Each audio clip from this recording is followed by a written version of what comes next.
jeter, une maille serrée, un granit, et c'est parti. Exhibile tendrement ces petites abeilles, toujours occupées, jamais en veille. C'est pas compliqué, on va y arriver avec nos mamies. Mamie crochet. Bonjour à tous, j'espère que vous allez bien. On se retrouve aujourd'hui, non pas pour un pas à pas, mais j'avais simplement envie de passer un petit moment sympa avec vous, chill, comme disent les jeunes. J'avais envie de parler avec vous de sacs d'été. J'avais été vous faire un petit tour sur Pinterest et là, bien évidemment, je n'ai pas résisté à vous montrer les sacs d'Adinda Zoutman, une créatrice très originale, qui a vraiment son univers très particulier. C'est une créatrice donc de plusieurs choses. Elle fait des châles, elle fait des valises, elle fait des sacs, elle fait un petit peu de tout, mais elle fait surtout des PDF et des livres. Et donc, en poursuivant mes recherches, je suis tombée sur ce sac qui m'a rappelé quelque chose. Ce sac donc Kendra de chez Dolce Gabbana qui m'a fortement rappelé ce que faisait Adida Zoutman. Et je me suis posé la question, est-ce qu'ils ont été inspirés? Alors au-delà de l'inspiration, c'est le prix qui m'a un petit peu choquée, je vous dirais. Et de fil en aiguille, je suis tombée sur des sacs de marque et je me suis un petit peu éloignée de mon idée première, qui était de vous faire découvrir des sacs d'été originaux, mais plutôt des sacs que vous et moi, nous pourrions faire, mis à part tout le petit matériel. Là, par exemple, il n'y a absolument aucun matériel, hein. C'est uniquement des rangs de fils de couleur. C'est donc une pochette de chez Chloé à 2500 €. Certes, les fils, c'est de l'agneau, du cuir d'agneau. Là aussi, c'est quelque chose que j'ai vu sur Vogue Italie, un sac Altusara, qui est, je pense, en raffia. Donc, c'est des matériaux qui sont assez simples à trouver, mais qui sont à des prix qu'on n'a peut-être pas l'habitude de voir. Là, nous sommes sur un Cabas Prada. Ce n'est que des résilles, ce n'est uniquement que des résilles et une partie qui est brodée à 1450 €. Alors on se demande, on voit sur Etsy des créatrices qui ont du mal à vendre. Quand on voit par exemple ce classique Buttercup à 3500 €, c'est un sac qui pourrait être fait avec du gros fil, tout simplement, 3500 €.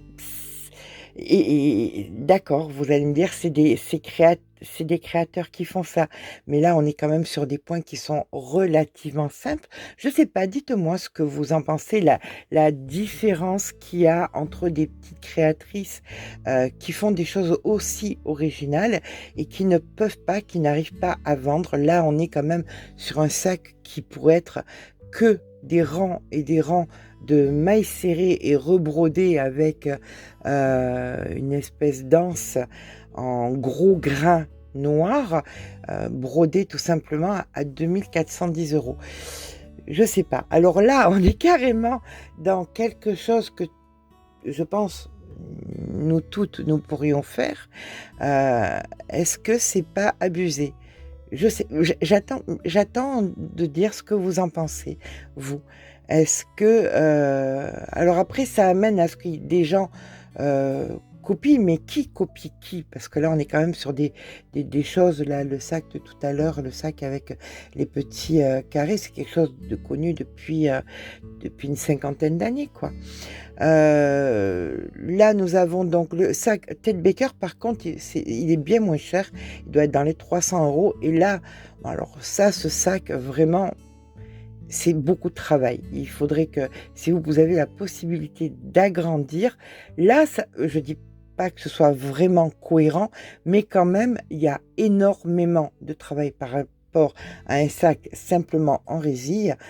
Voilà. Là, on est un sac avec des boulettes.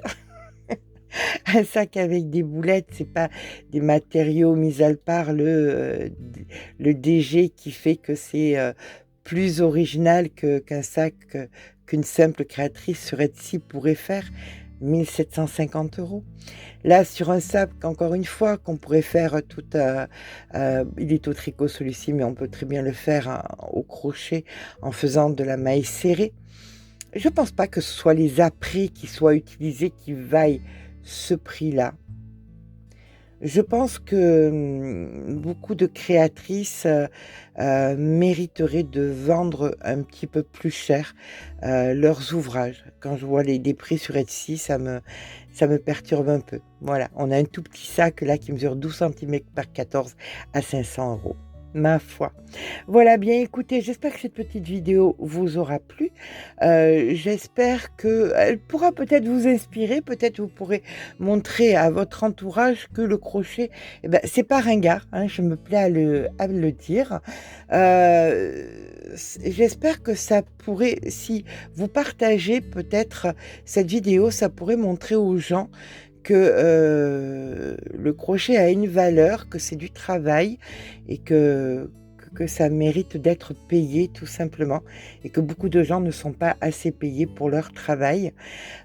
Je ferai certainement une vidéo avec les sacs comme j'avais eu l'idée au départ, comme les sacs un petit peu d'Adinda Zoutman, des sacs originaux. Mais là, comme je vous dis, je suis partie un petit peu ailleurs dans une autre chose avec des sacs au prix un petit peu dissonants, qui ne correspondent pas à ce que des créatrices lambda font.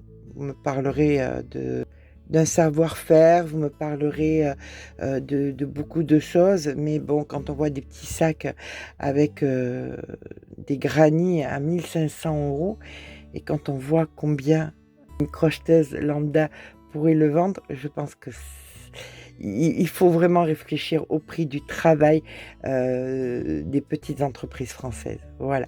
Bien écoutez, j'espère que cette vidéo vous a plu. Si c'est le cas, n'hésitez pas à mettre un petit pouce en l'air. Eh bien parce que tout simplement, ça fait plaisir. Est-ce que ça vous plaît aussi qu'on sorte un petit peu des sentiers battus et qu'on parle un petit peu d'autre chose que des tutos? Je vous laisse me dire ça dans les commentaires. Je vous fais de gros bisous et je vous dis à très vite.